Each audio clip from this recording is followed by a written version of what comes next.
last quote here is from Doctor Patient Medical Association Foundation. It says 2 out of 3 doctors say they are just squeaking by or in the red financially. So let's bring on Dr. Vicki Rackner and see if she agrees with that statement. Dr. Rackner, you with us? I am. Hello, Patrick. Hello, everyone. And yes, I definitely agree with this. What I know is doctors want to maintain their autonomy and stay in private practice. Unfortunately, as smart as we are, we just don't have the business skills to be able to execute. So we're in this embarrassing situation where we take really good care of patients, but we don't take such great care of our practices. This is one of your latest books here that we're showing on the screen. And I've got a great quote right out of the book, folks. Look at this. What she says is that physicians in private practice walk away from an average of 30% of their incomes when they do not follow up on rejected insurance claims. And most of them don't do that because, well, they just don't. They got too much else going on in the office, I guess. Outsourcing your medical billing could bring claim rejection rates to as low as 2 to 5%. Folks, our system actually nationwide has proven to get down an average of less than 2% on those rejections. So that puts more money in the doctor's pocket. She says this may be the fastest and easiest way to increase your cash flow. Dr. Vicki, tell us why you wrote this book and why is it that doctors come to meetings all over the country where you speak to hear more about this book? Well, I think, Patrick, the reason is because I'm telling sort of a shameful truth. You know, there's this assumption that doctors are doing really well. If you look at the doctor's parking lot, there are all these luxury cars. But I sort of open up the financial kimono and take a look. The unfortunate reality is that half of doctors are behind in retirement planning. A lot of doctors, including myself, I've made most of the mistakes I talk about. They are unable to translate their high incomes into true net worth. So you've got doctors out there who really want to take good care of patients. That's their metric for success. And they tend to neglect the other things, like their investments. And that makes them vulnerable to all sorts of bad financial things happening. And so this really talks about doctors and their true relationship with money, how we developed such a dysfunctional relationship with money, and basically some steps that doctors can do to improve their financial health, kind of like treating our money like patients. And an ABS licensee is sort of like one of the money doctors, one of the specialists there to optimize a doctor's financial health. Well, and that's why people who come to these webinars are trying to find out, you know, number one, is this business for real? Is it something that is really needed out there in the marketplace? Because one of the secrets of making a lot of money, of course, is to find something that's a real need in the marketplace. And I just think doctors are focused too much on the business going on inside their office there when they could be focused on more on the patient care, which is what they want to do anyway. Exactly. So I'm going to answer your question, Patrick, about whether or not this is a good business investment, first by putting on my hat as a surgeon who's run my own private practice.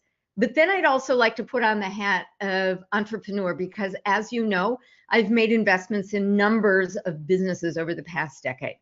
So first, let me put on my doctor hat and just tell you my story. So I was actually in a graduate program when I had a surgical emergency. I was bleeding internally. And by the time the doctors got into my belly, about half of my blood volume was in my pelvis. So I thought this was the end. And when I woke up in the recovery room, I was so grateful to be alive. I sort of knew I wanted to be a doctor and save other people's lives like my own had been saved.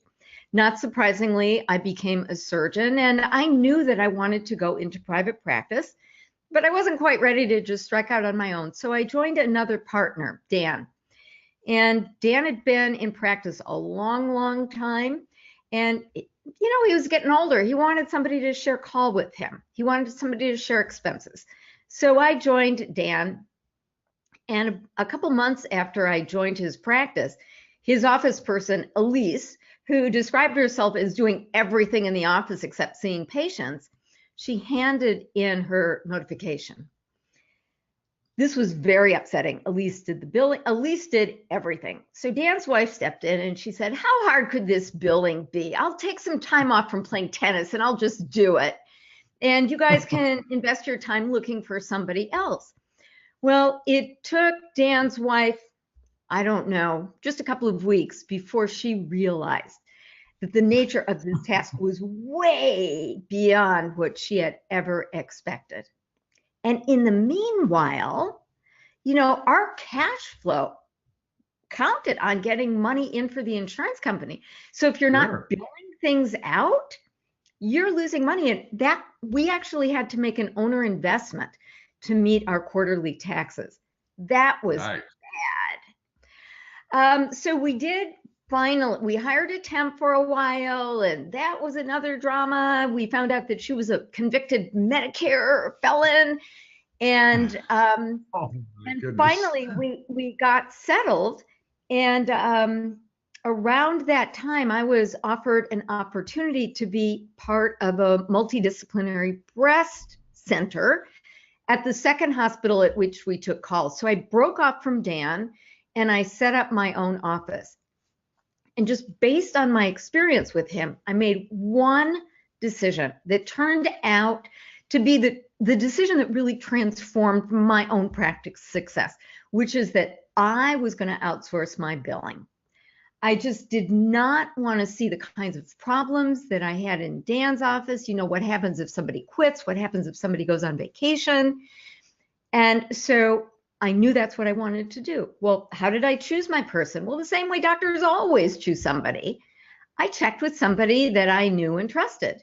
And I checked with a couple of people, and this one person's name just kept on coming up again and again. So even before I met this person, I had sort of already decided that she was the person for me because all of my buddies whom I respected were giving her high recommendations. So it was only in retrospect that I really came to understand how and why that single choice to outsource my billing contributed to my practice success. And in fact, I've recently written a book now in editing stages about the 10 reasons that doctors should outsource their billing. Now, this is a book for doctors, but I imagine somebody like an ABS licensee might be interested in giving this book away to doctor prospects. Patrick, would you like me to go through some of those reasons? Yes, I wanted to start with this quote that I've heard you say on other webinars.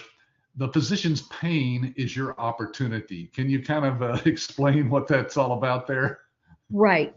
Well, physicians are experiencing financial pain right now.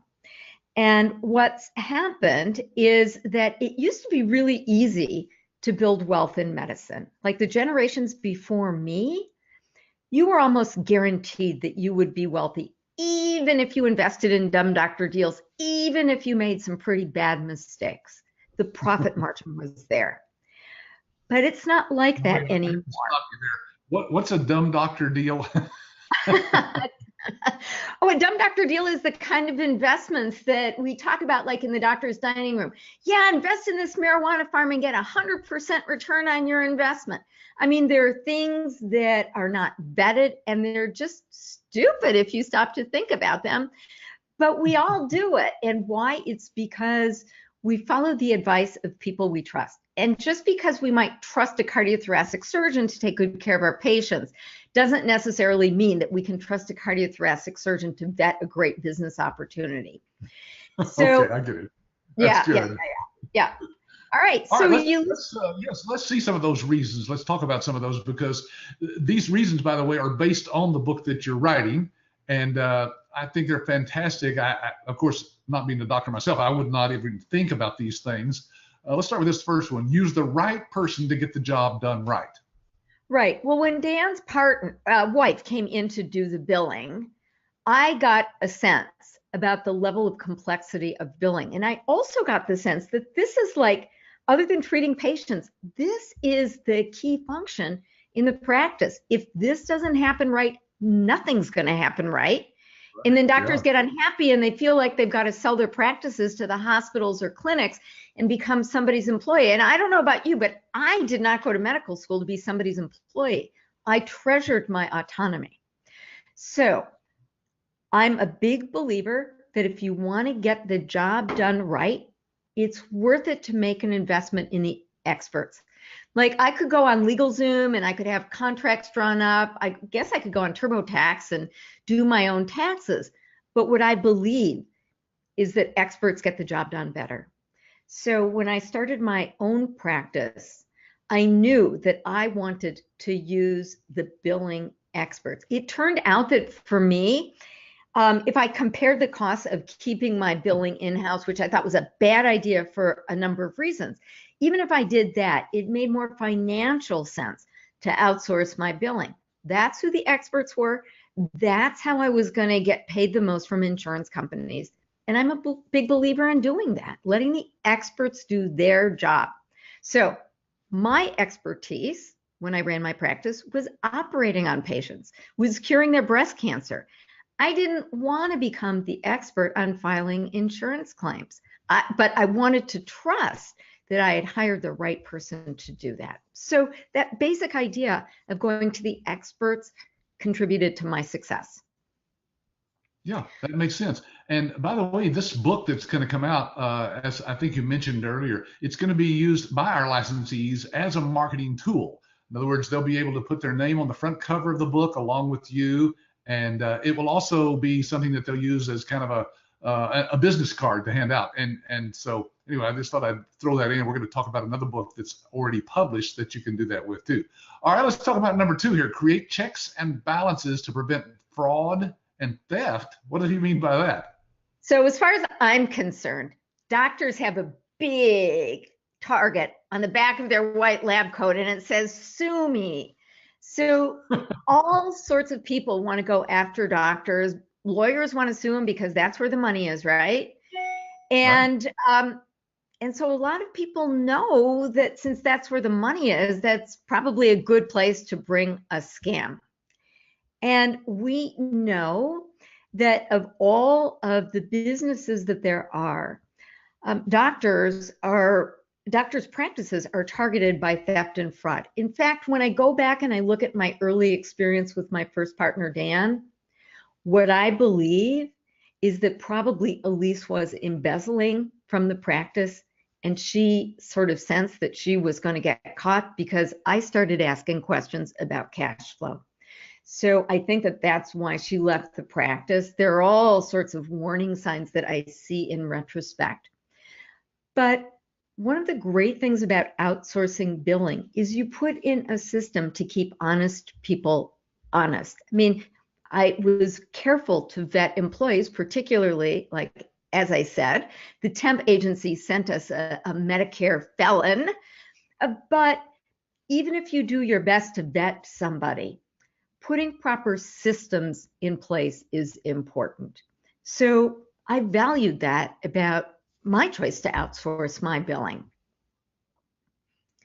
Yeah, and it's funny because we've talked about this. You got 10 reasons here we're going to talk about, and yet you really hadn't. These things did not really sink in until you started realizing all the things that happened to you personally in your own practice, that they would be good reasons for any doctor to consider outsourcing. Well, actually, Patrick, it's because of my relationship with you and my role on the MIRMA advisory board that I went back and said, wow, I didn't realize it at the time that this was a pivotal decision. And if I were going to coach people about what they want and need to do, which I do through my company, Thriving Doctors, I help doctors thrive. What kinds of choices should you make? And I just kind of lucked into this decision, but I realized that it was so important that I probably would not have gotten the level of practice success had I kept my billing in-house. All right, let's move on here because we're moving right along. Number 3, minimize your risk of medical malpractice lawsuits. Is that a big problem for doctors? It is a huge problem. It's the thing that keeps doctors up at night. And so I was an expert in medical malpractice lawsuits for a while. I've been sued myself, and it is a terrible thing. Like my lawyer said when we won, even when you win, you lose. So no doctor wants to get sued. Okay, what are the triggers for lawsuits? It turns out that when people are unhappy about a bill, they will sue. It's not necessarily about getting the bad outcome. It's about the way that they were treated. So if you have your billing in order and you're able to create happy patients and follow up on their complaints, doctors will decrease their risk of lawsuits. Yeah, so you're saying that really by turning it over to somebody who this is what they do, and not just for you as a doctor, but for other doctors probably as well, you're turning it over to somebody who's an expert. It's kind of like turning your bookkeeping and taxes over to a CPA. Exactly. But it's more than that, Patrick. You know, doctors and their staff are incredibly busy. And so they've got to triage, they've got to decide what the most important thing is. And the most important thing is and will always be taking good care of patients. So taking care of billing or billing complaints goes to the bottom of the list. But for an outsourced medical biller, that is their priority. So when a doctor partners with somebody who has this as a focus, you're going to get better outcomes. Yeah, that makes sense. All right, let's go to point number 4 here that you talk about in the book. Minimize the risk of payer audits. What's that all about? All right. So you file your taxes every year. And I don't know about you, but most people worried, what if I get audited? And now think about that feeling of dis-ease that you get in the pit of your stomach and multiply that by about 10 or 100. And that's how doctors feel about the risks of being audited by insurance companies. So just a little history. Medicare came into being about 50 or so years ago. And up to about 3 or 4 years ago, the amount that Medicare paid individual doctors was a secret. Only the doctor knew. But with the Affordable Care Act and the Freedom of Information Act, this information became public knowledge. And so as the public started looking at the data, what happened is it became clear that there were outliers. And it was assumed that the outliers were stealing from Medicare. They were engaged in fraud. Well, the government doesn't want to lose all of this money. So they've actually gone out and hired like bounty people who will identify these outliers, these people who are committing Medicare fraud. And these bounty hunters actually get a percentage of the money that they recover. So for the first time, doctors are really under the scrutiny of all sorts of people who have all sorts of incentives for looking at them. Plus, they just will take a look at regular folks randomly just to see. But the thing is that if you get in their target, your life is miserable. I mean, you're assumed to be guilty until proven innocent. And one of my buddies said, you know, they've almost convinced me that I've engaged in fraud. So this is a terrible, terrible thing. And so outsourcing your medical billing means that you've got somebody who's not just billing for you, but they're billing for other doctors in the community who do things similar to you. So they keep you from being outliers. So they keep you kind of in the crowd. So you're not as big of a target. So that was another advantage. So these are third-party companies that have been set up to do these audits for the government, and they get a percentage of it. Just like you said, just like a bounty hunter. That's amazing.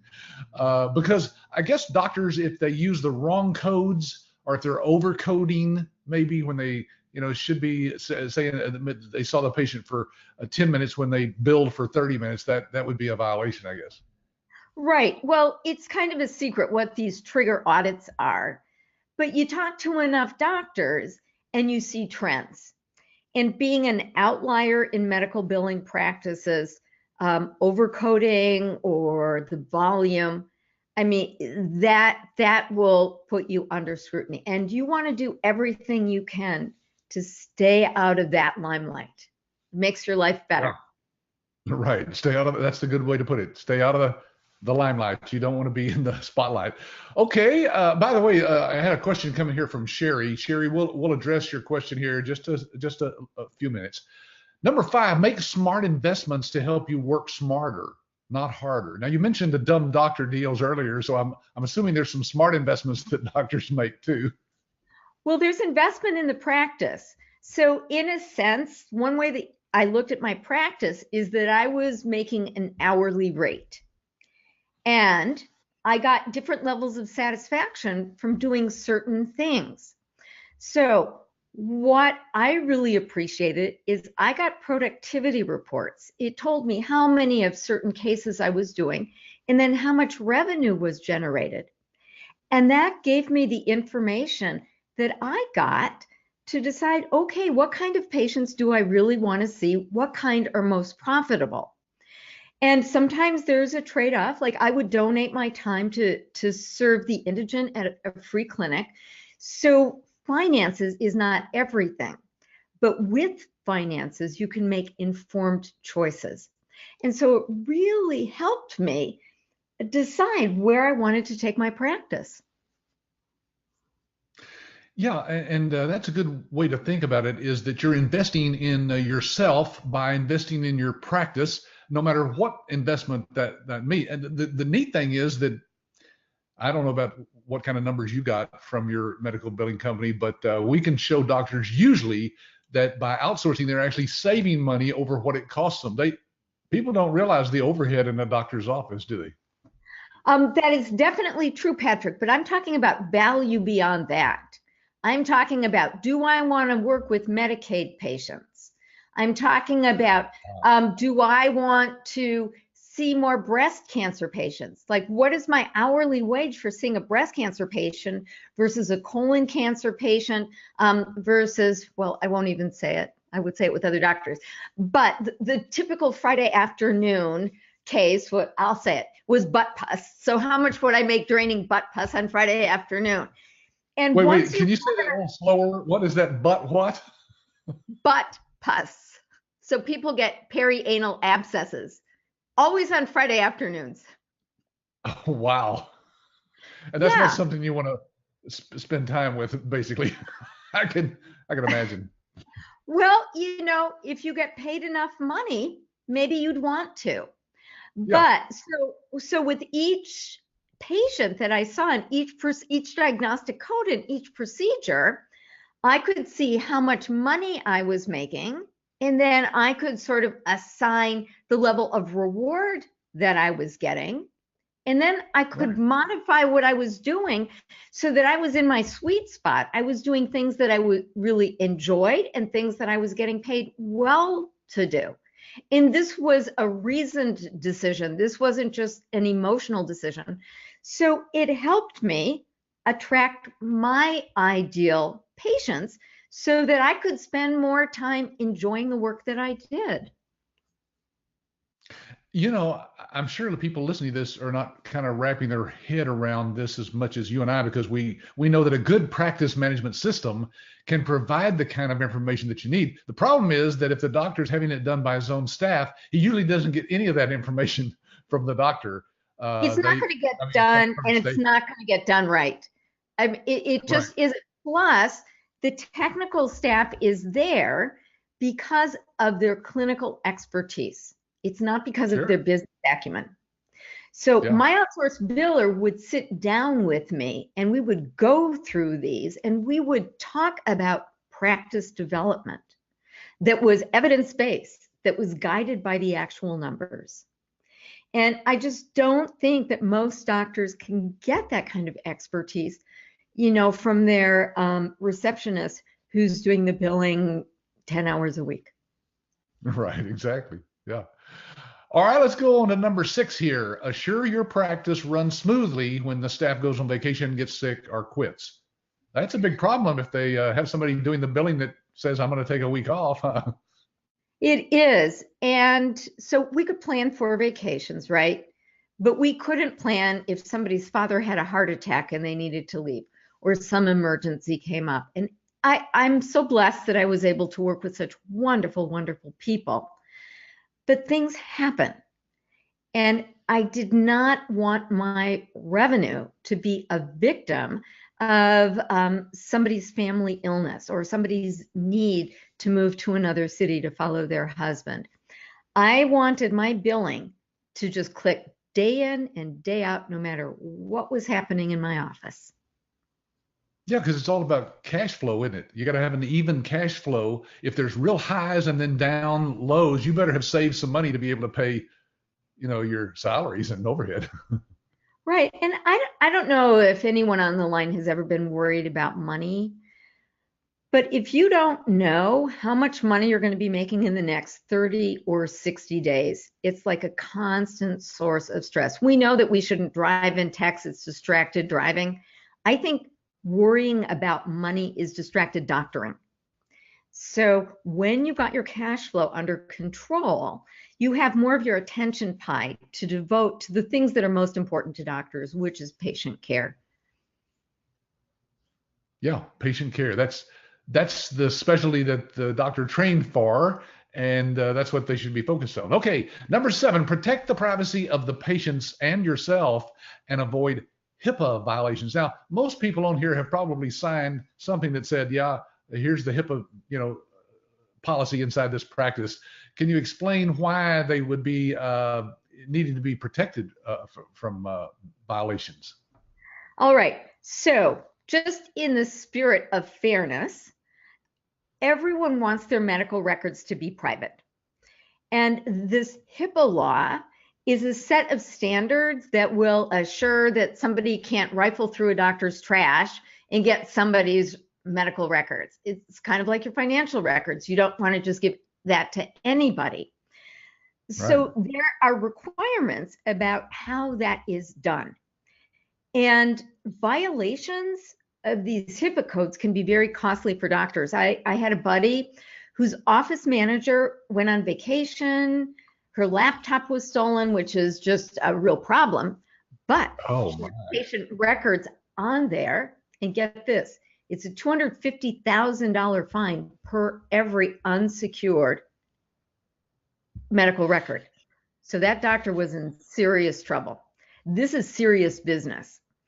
So doctors want to make sure that they have systems in place to guard a patient's privacy.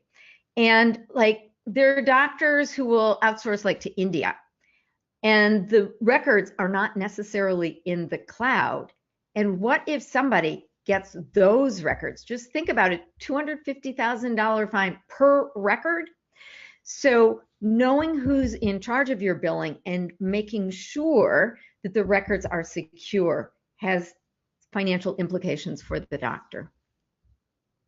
Yeah, and we haven't gone into detail on this webinar, folks, about the solutions that you can offer as an ABS licensee, but one of them, in this case, for example, is a HIPAA audit guard that basically guards against those HIPAA violations, but by helping the doctors be aware of what the rules are, training their people, and it's an online system that keeps them up to date on all that stuff, so they're protected against it. Okay, number 8, excuse me, get a lifeline to answer technical questions. All right, so I'm not a computer whiz. I never even learned how to type because I thought that my fingers would never touch a keyboard. I was going to hire somebody to do my typing for me. So what that means is that I count on my then adolescent son. And I'll tell you, when he went off to college, it was a rude shock to me because all the time I could ask him about like these little computer annoyances that drain my energy. I did not want those annoyances and distractions at my office. It was so great to just be able to pick up the phone and have a lifeline. Like somebody could help me with something. And, with some kind of computer challenges, you can invest hours and untold frustration trying to get things sorted out. Just having somebody I could get the answers from really made a difference in my life. Yeah, and when it comes to billing, of course, there's all kinds of questions that you might have as a doctor. Same way with the system. Your staff might have questions about how do I use the practice management system, the scheduler, the online patient portal, all those things that we provide in our cloud-based system. Our licensees have technical people that can answer those questions for them. They don't have to know the answers. We've got over 100 support people nationwide that can help with those questions. So that solves that. And now remember, these 10 points are really about how doctors can achieve high levels of performance. So all of these points that I'm talking about, they all support high performing, successful doctors. Right, and that's what doctors want to be. Just like we say in the book here that we showed earlier, how doctors can thrive. They're not thriving right now, are they? They want to thrive. They just don't know all the ways to do that. And well, we point that out to them in the book, of course. Right. All right, Right. number 9. Make the codes work for you in legal and ethical ways. Now, everybody on here, of course, have heard that there's codes involved, and they've seen online ads for people who can teach you how to know medical codes and so forth. But all those codes, of course, are built into our system. So what do you mean about legal and ethical use of the code? Do you mean doctors can use those codes illegally and unethically? Yes, they do. And they can. And my own error would be to undercode. So I wasn't collecting the money that I really deserved. And we just got a new coding system a couple of years ago. And the level of complexity is like an order of magnitude higher. So a Yes. lot of doctors are sending their office people to learn how the codes work. I think that's a mistake. I think you want to hire the person who's going to help you make the codes work for you. And that takes an expert. I would rather my staff learn about something clinical and trust the experts are making the investment to understand these new codes. You know, that reminds me, Dr. Vicki, I don't think, as long as we've known one another, that I've actually sent any recordings of some of our demos. You know, we do demos of our system so the doctors can see the technology behind what our licensees are going to be doing for them. And the licensees can set in on those, of course, and hear the answers to the questions that we answer for the doctors. And one of the things that blows the doctors away is the cutting edge technology that's behind this cloud-based system. This is the leading system that's being used by doctors. And I'm going to send you a recording of one that we did recently that will blow your mind. The doctors on the demo actually are talking to one another. I guess they didn't realize we were listening or something, saying all kinds of things about, wow, why doesn't our system do that? You know, I didn't know that could even be done, you know. So it's a good example of how they react to those. All right, here we are at number 10 already. Optimize the sale price of your practice. So doctors do sell their practices, some of them when they get older and want to retire. And yeah. Yeah, I mean there are there are doctors who will, spend up to their dying day in their practice. But most doctors do have a dream that one day they will be with their grandkids and out on the golf course. And many of them see their practice as their nest egg. So how can they get the greatest return on their investment? And it's to optimize the sale of the practice. There are things that doctors can and should be doing in order to optimize the sale. And outsourcing your medical billing helps get all of those things in line so that you've got first of all, the information that you need to optimize the sale of your practice. But second of all, you're doing the things that you need to be doing in order to do this. And when you talk with doctors about what's your retirement plan, where are you going to get your retirement income from, most of them will say, well, the sale of my practice. So it turns out that outsourcing your medical billing really helps with that too. Yeah, because most doctors don't realize. I mean, they're getting checks probably from insurance companies every week or every day, and they look at them and go, "Oh, okay, I've got money coming in." What they don't realize is they're leaving, like you said, up to 30% of their money on the table because they're not experts at that. Their staff are not experts at getting every penny that's due. And of course, our licensees make a percentage of all the money that's collected for the doctors. That's why it's a great tie-in so that they are responsible for getting as much as they can because they get paid more. Right. And if you get paid, go ahead. No, and if they get paid more? If they get paid more, that means that they can sell their practice for a higher price because they've got more revenue. Yeah, it's all about that bottom line, isn't it? Now, I want to throw this slide in right here. I don't think we planned it right here, but I moved it up here because this is something that Dr. Vicki just came up with, I mean, literally within the hour. And she said, I want to talk about these 3 reasons. It just dawned on me as I was doing some other things around the house that these 3 reasons are why people should be getting involved with you. So I want to put that up there and let you talk about those points. All right. So like I said, I'm a serial entrepreneur, and I've learned most of my lessons the hard way. And so there are certain things that I want to know before I make an investment. I want to know, is there a market? And I hope that I have told you that doctors want what ABS licensees have to offer. I mean, the services that you would contribute could mean the difference between a doctor being able to stay in private practice and being forced to sell to the hospital and clinic. So there really is a need, there really is a market, and there are real stories of people coming in and helping doctors transform what they do. So check to number 1. Number 2, are you going to get some help actually building your business?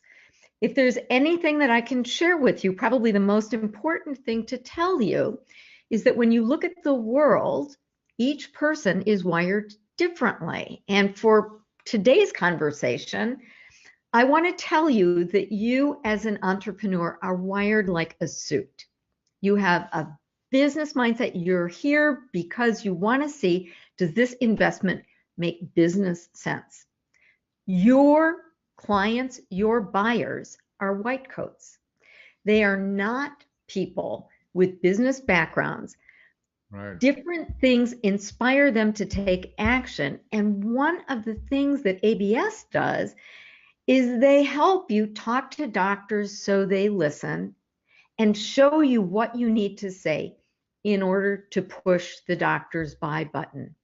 And is that important? Well, Patrick, if you could go to the slide just right before this with the Shark Tank. All right, so a doctor went onto the Shark Tank to get investments for his company, Syndaver. They sold synthetic cadavers. This is $1 billion industry. He'd had millions of dollars in sales. The sharks were all engaged. And I thought, this guy's going to get a 5-shark deal. But then the questions began. Mr. Wonderful asked, well, tell us about your revenue. Tell us about your profits. And this doctor said to the sharks, well, I suppose that I could be making a lot more money. I suppose I could be much more profitable. But the reality is that that's really not that important to me. What's important to me is making a difference. Well, that was a mistake, wasn't it? Huge mistake, because he was trying to influence the purchasing choices of these sharks. And the sharks care about money. That was the question he needed to hit a home run with. Well, with those kinds of answers, despite the fact that he had a great investing opportunity, 4 of the sharks were out. He got a deal with Robert Herjavec that fell apart after a couple of weeks. And the reason that that's important is, Patrick, if you could go to slide 4, please. The reason that that's important is that now imagine that there's another reality show called Shark Tank on slide 33. So you go, or Surgeon's Lounge. So you go in to this room, there's, 5 doctors sitting in plush leather chairs, and you want to do a deal with them. Most business people make the mistake that doctor made when he entered the Shark Tank. He said, well, I know why this has value. Let me just communicate that. The problem in the next slide is that as a business person, you probably think that it's about the money. But for doctors, it's not about the money. What doctors really want is the freedom to do what they want to do when they want to do it. And doctors' major source of financial pain is their loss of autonomy. But it's people telling them what to do. And they don't like that. They want to be their own bosses. So the reality is that if you want to inspire a doctor to take action, you show them how they can be in control. That is their buy button. So not only do you have a great value proposition that you can bring to doctors, you get specific step-by-step instructions about how to inspire a doctor to take action and become your client. Now, if you just went out and took a coding course because you saw this opportunity and you were missing this part about how to market to doctors and how to inspire doctors to take their checkbooks out, you're not going to do very well in this market. And Yeah, then this. I'm sorry. I was just going to say that's one of the keys, isn't it? Is how do I get a doctor's attention? How do I educate the doctor enough to where they want to find out more about what we're doing? Because if they're doing their billing in-house, they feel like they're, in good shape. Like I said, they get money in every day. They just don't know they're not getting all the money they could be getting. Absolutely. Absolutely. So unless you're able to really talk with doctors without assuming that they're just like you, because if you approach a white coat with the same arguments that you use to approach a suit, you're going to repel doctors instead of attracting them. So there are people out there trying to do business with doctors who are actually getting in their own way. So how do you align your business practices so that you can actually sell? And I have to say, when I stepped out of my medical practice and became an entrepreneur, I used to hate selling. I mean, I would say that every day. I hate to sell. Yeah, most people do, sure. But the great thing here is that ABS will help you find more opportunities to serve doctors. So sort of adopt this spirit of service and go out to the medical community in a way that feels gracious and that feels natural and doesn't make you feel like a used car salesperson.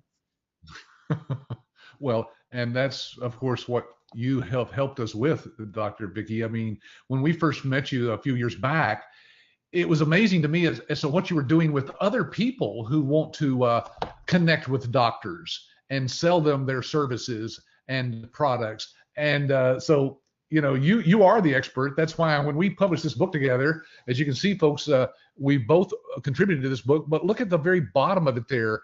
Notice that it says forward by Susan Smith. That's just a fake name we put on there. CMRM, that's a certified medical revenue manager. That is a marketing tool that's unlike anything else that's out there, isn't it, Dr. Vicki? It sure is. Yeah. It's worth its weight in gold, really. Yeah. So I have created the 10 laws of physician engagement. It characterizes the difference between suits and white coats.